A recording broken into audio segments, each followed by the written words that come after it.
see these?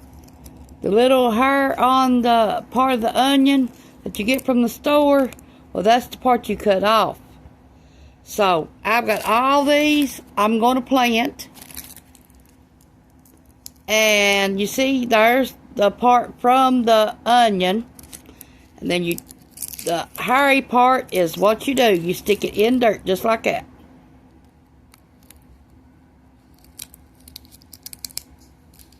With the hairy part, see it?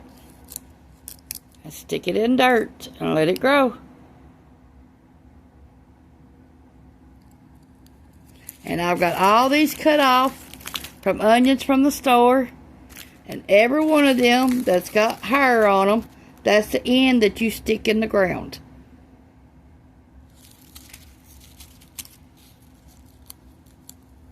You don't stick the other end because it will not grow nothing. It has to have these little hairy things to make them grow. And stick it in the ground, just cover them up.